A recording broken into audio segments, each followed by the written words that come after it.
Hey there, Grumpy Old Fart here. I'm doing a Star Trek the role-playing game story from years ago.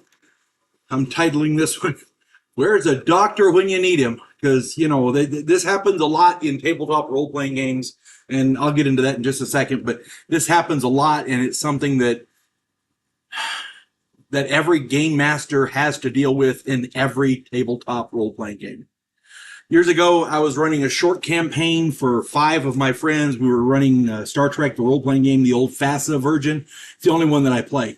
I only play FASA Star Trek. I only run the D6 Star Wars. So, you know. Larry was the captain. Mel was the executive officer. Corey was the helmsman. Greg was the security chief. And Mike was the doctor. Everyone else was an NPC, and all was going pretty well. The only issue I had was the same. This is the issue I'm talking about. Most of the players had geared their characters to be warriors, regardless of their rank or position on the ship.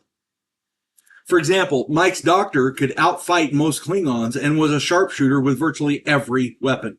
His medical skills, however, were somewhat lacking. I talked about this in a different Star Trek video as well. I had an entire bridge crew full of security chiefs, but nobody could do their job. I think Mark was the captain, as I recall. Again, you get this a lot in tabletop role-playing games. It is the nature of the beast. Nobody wants their character to be a wimp, so they kind of gear it that way.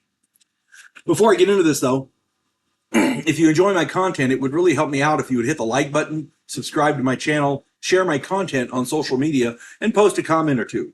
Remember, I welcome your comments, even if you disagree with me. If you enjoy a good book, check out my author page on Amazon. My pen name is H.L. Anderson. You can find all of my books there. I like to think I write good stories that make you think. I wrote a 3-book science fiction Western series called Drifters.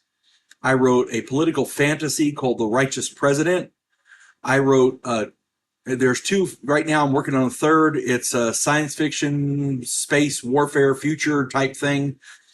It's a study of humanity from an alien perspective. The first one is Vanguard 1. The second one is Task Force Terminus. And I'm working on the 3rd one.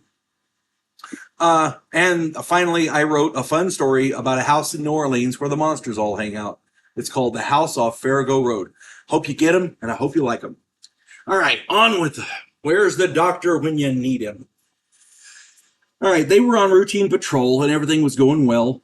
The ship ran across a derelict Klingon vessel. Everyone beamed over except Mel, who took the command seat and ran the ship while everybody else was over there. There were multiple dead bodies in various states of decay, and there were obvious signs of a battle across multiple decks. They searched the ship and found no survivors. Nobody thought twice about beaming back to the ship. They locked the derelict into a tractor beam and began towing it back to a starbase. Yeah, nobody was thinking. Nobody took any precautions, none. Nobody even wore a spacesuit. It was crazy. I was extremely surprised. Nobody even mentioned them. So they were surprised when crewmen began randomly assaulting each other. It started in the transporter room, then Corey, and they got that settled, and then Corey leaped from the helm station and grabbed the security chief by the throat. It took several people to separate them. Incidents of a similar tone began taking place all over the ship. A dozen crewmen broke into the armory, and phasers became the weapon of choice in these fights. I mean, they were really going tooth and nail. We're talking murderous rampages here. This went on for some time, and the captain repeatedly, once these fights started breaking out, the captain repeatedly asked the doctor to investigate. Because this was not like these people, Instead, Mike's character was helping Greg to subdue the crewmen. This went on for the entire game session. He never even went to sickbay, not once. He never even mentioned it. He never even mentioned the word tricorder. It was crazy. Eventually, Larry's commanding officer was murdered by his executive officer, who was in turn murdered by Mike's doctor. Greg's security officer was murdered when his phaser ran out of energy and he was overwhelmed by a dozen crewmen. Had the doctor investigated in the slightest way, He would have discovered the microscopic life forms infesting the crew. They didn't show up on normal scans. The transporter didn't filter them out. Every position on the ship is important. Every position is important, and none more so than the doctor. But they've got to be able to do their job. They've got to think to do their job. It's a team game, people.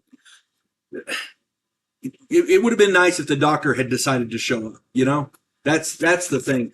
That's one scenario where they needed the doctor, and he never bothered to act as the doctor. It was crazy. It was absolutely crazy. But you get crazy stories like this in role-playing games. It's just the way it is.